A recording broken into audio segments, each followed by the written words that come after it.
बिस्मिल्लाहिर्रहमानिर्रहीम। अस्सलाम वालेकुम students, Aftab academy YouTube channel की तरफ से आपको खुश आमदीद करते हैं। जैसा कि हमारी एक्सरसाइज 1.6 चल रही है और हमने लास्ट लेक्चर के अंदर अपना इन्वर्स मेथड कंप्लीट किया था और आज के लेक्चर के अंदर हम क्रैमर रूल सीखेंगे। क्रैमर रूल के अंदर हमने क्या काम करना होता है, ठीक है। तो इन्वर्स और क्रैमर में हम ये चीज़ सीखेंगे आज के सिर्फ और सिर्फ उसके अंदर क्या चेंज था। इन्वर्स के अंदर हमने एड ज्वाइंट भी लिया, ठीक है, डिटर्मिनेंट भी लिया, डिवाइड भी किया और मल्टीप्लाई भी किया। इसके अंदर हमने सिर्फ और सिर्फ क्या काम करना है, क्रैमर के अंदर हमारे पास सिर्फ और सिर्फ जो है वो डिटर्मिनेंट ही हम सॉल्व करेंगे। तो उससे पहले हम इसका एक फॉर्मूला लिख लेते हैं कि क्रैमर रूल के अंदर जो हमने फॉर्मूला पढ़ना है वो हमारे पास फॉर्मूला क्या होगा। क्रैमर रूल का हमारे पास फॉर्मूला होगा x is equal to A x का डिटर्मिनेंट डिवाइडेड बाय ए का determinant, y is equal to A y का डिटर्मिनेंट डिवाइडेड बाय ए का डिटर्मिनेंट, ठीक है। अगर आप इस फॉर्मूले को चेक करें कि आपके पास टोटल 1, 2 और यहाँ पर ए डिटर्मिनेंट, टोटल 3 वैल्यूज को हम इसके अंदर सॉल्व करेंगे। पर तीनों के अंदर ही हमने करना क्या है, देखिए स्टेट्स एंड ये भी स्टेट्स एंड आपके पास मौजूद है। तो यहाँ पर हम क्या चीज़ करेंगे, डिटर्मिनेंट ही हम फाइंड करेंगे।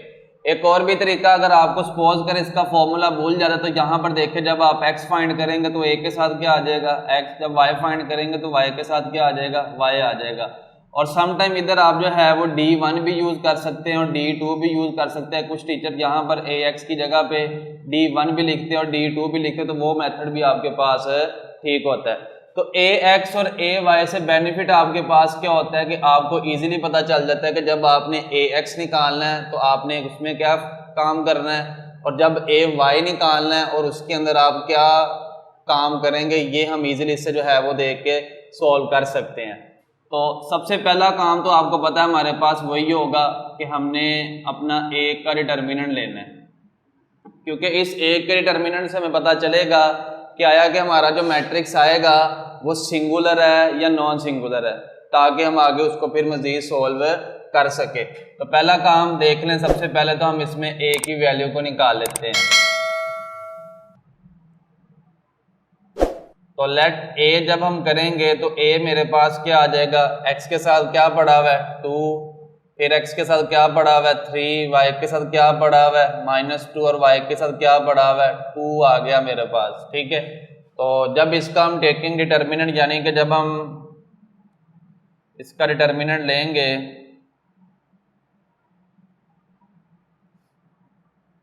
a determinant is equal to 2, -2, 3 and 2, तो डिटर्मिनेंट का मेथड हमारे पास सेम ही रहेगा, 2 मल्टीप्लाई बाय 2 -2 मल्टीप्लाई बाय 3। तो इसको जब मल्टीप्लाई करेंगे 2 टू आ जाएगा मेरे पास 4 माइनस माइनस प्लस 3 टू 6, तो 6 + 4, इसका आंसर मेरे पास क्या आ गया बेटा 10 आ गया। तो 10 हमारे पास कौन सा आता है बेटा, कौन सा मैट्रिक्स होता है, ये नॉन सिंगुलर मैट्रिक्स होगा। तो इसका मतलब आ गई इसका सोल्यूशन कैरी हो सकता है।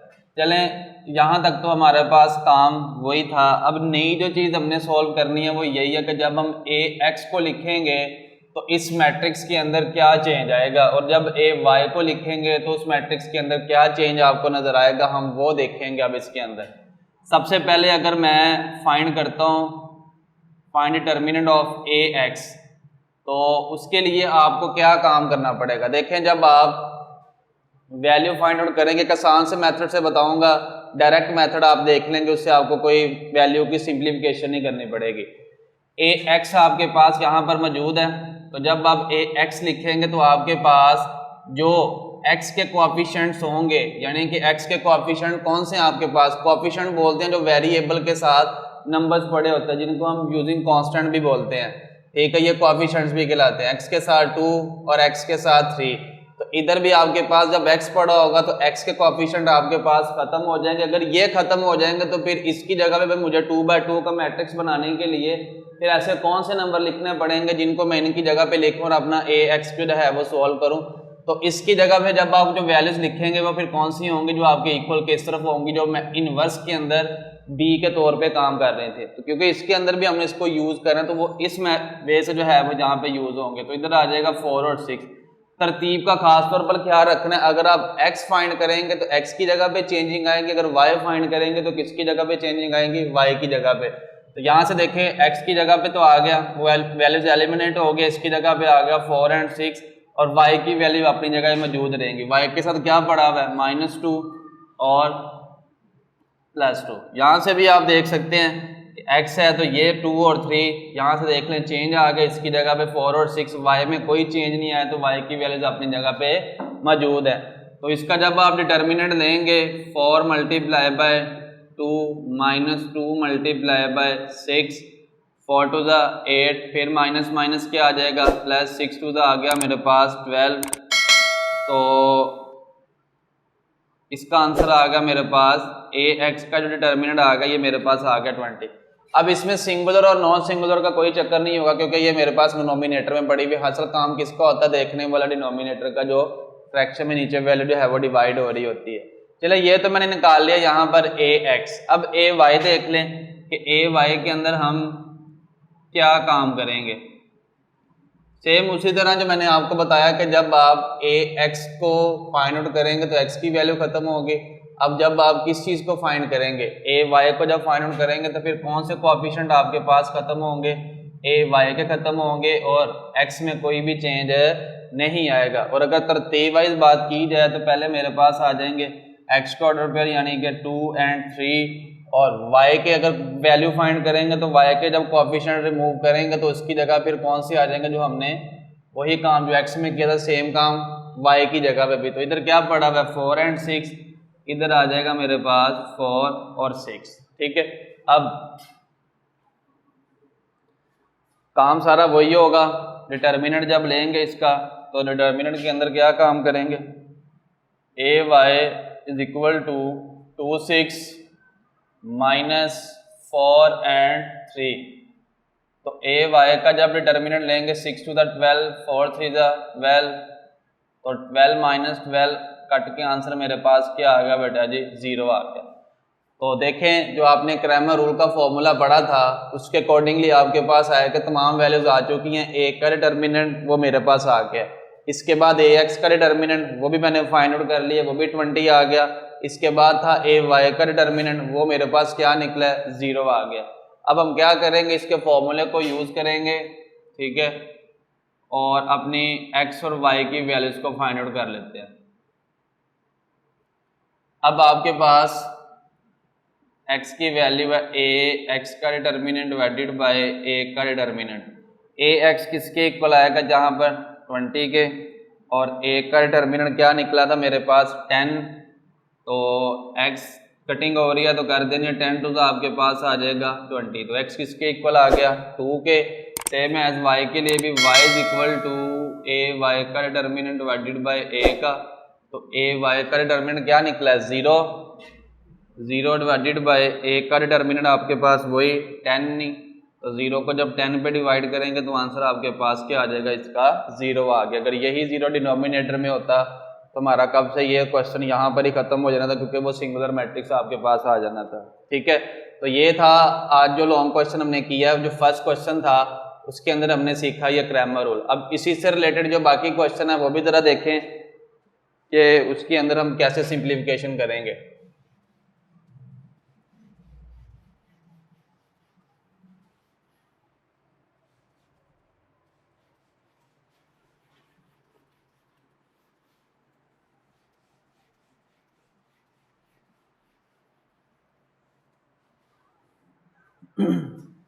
सेकंड क्वेश्चन है इसका 2x + y is equal to 3।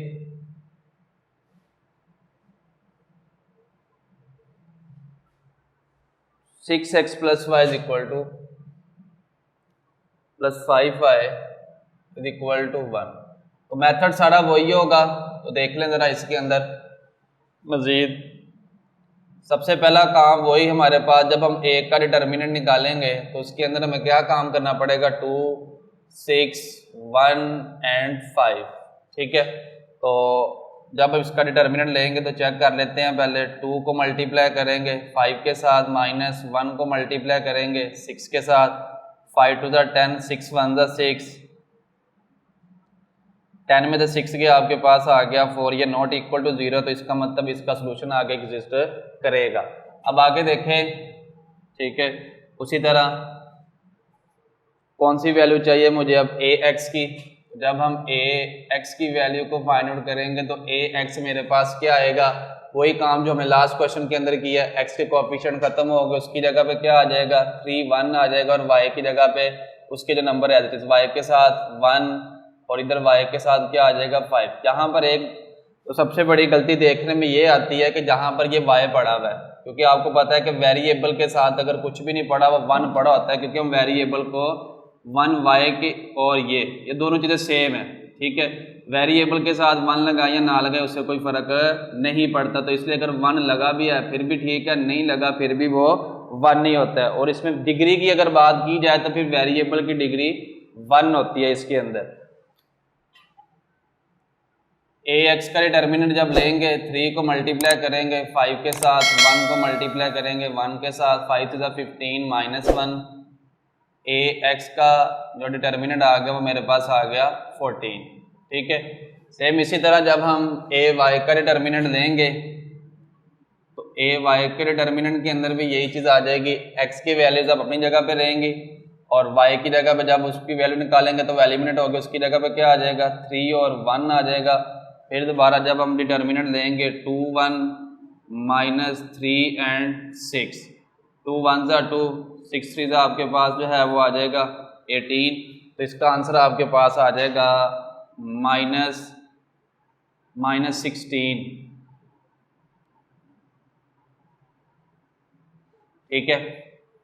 अब तीनों चीजें आ गई, डिटर्मिनेंट भी आ गया, ए एक्स का डिटर्मिनेंट भी आ गया और ए वाई का डिटर्मिनेंट भी आ गया। आगे जब इसका हम फॉर्मूला यूज करेंगे तो आपके पास x is equal to A x का डिटर्मिनेंट डिवाइडेड बाय ए का, तो ए एक्स की वैल्यू मेरे पास क्या निकली है, ए एक्स की वैल्यू मेरे पास निकली है 14 डिवाइडेड बाय ए का डिटर्मिनेंट मेरे पास क्या निकला है 4। तो कटिंग किस टेबल पर हो सकती है, इनके 2 के टेबल पर, 2 to the 4 2 7 the 14, तो x का आंसर मेरे पास क्या निकल आया 7/2। तो सेम इसी तरह जब हम y की वैल्यू निकालेंगे तो y is equal to A y का डिटर्मिनेंट डिवाइडेड बाय ए का, तो ए वाई का जो आंसर निकला है वो मेरे पास निकला है -16 डिवाइडेड बाय ए का डिटर्मिनेंट निकला है 4। तो इसकी जब हम कटिंग करेंगे तो 4 4 का क्या आ जाएगा मेरे पास 16, ठीक है। तो ये आ गया इसके सेकंड क्वेश्चन का आंसर 7/2 और -4। तो इसी का जो थर्ड क्वेश्चन है ये देखें जरा, थर्ड क्वेश्चन हम कैसे फाइंड आउट करेंगे।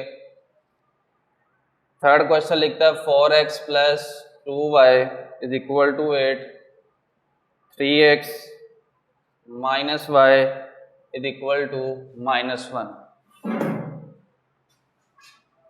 पहला काम तो वही चेक करना है कि मैट्रिक्स सिंगुलर है कि नॉन सिंगुलर, तो उसके लिए जब आप डिटर्मिनेंट देंगे ए का डिटर्मिनेंट 4 3 2 एंड -1, क्योंकि y के साथ साइन का भी खास ख्याल रखना है, -1 है, तो जब इसका आप डिटर्मिनेंट देंगे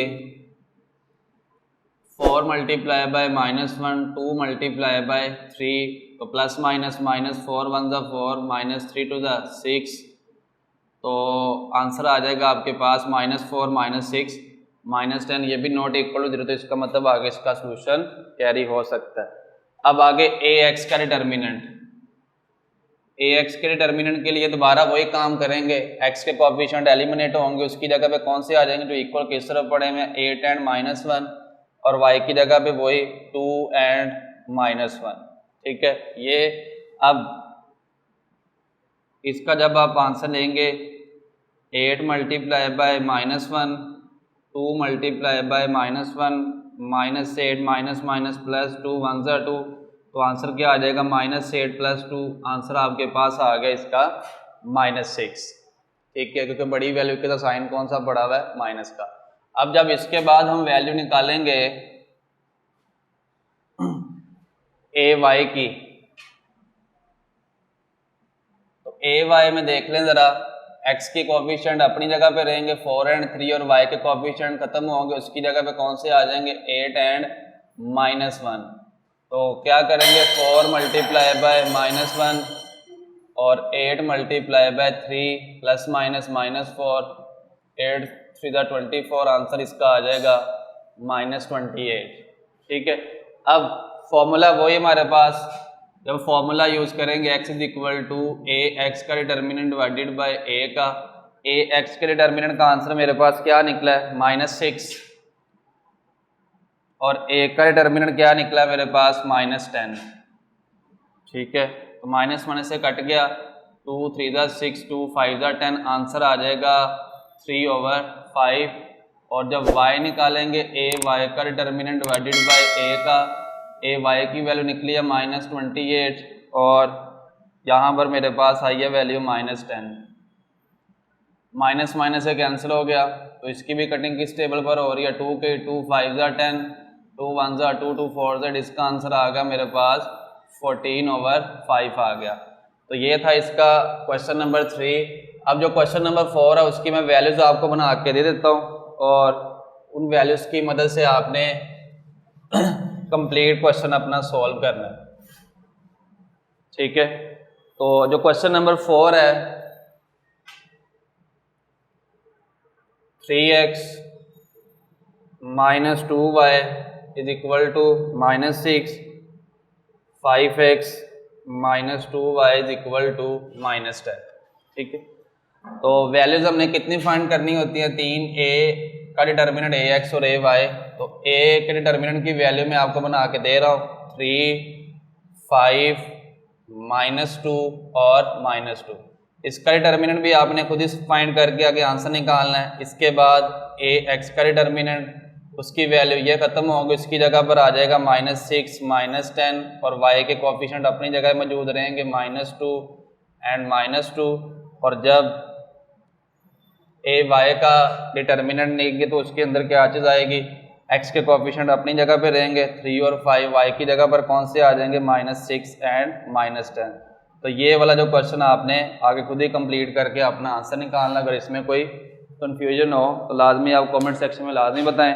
तो आज के लेक्चर के अंदर हमने क्रैमर रूल के फर्स्ट 4 क्वेश्चंस को जो है वो डिस्कस किया है। तो कल के लेक्चर में आगे इसके जो रिमेनिंग क्वेश्चन रह गया वो हम सॉल्व करेंगे। तो थैंक यू सो मच।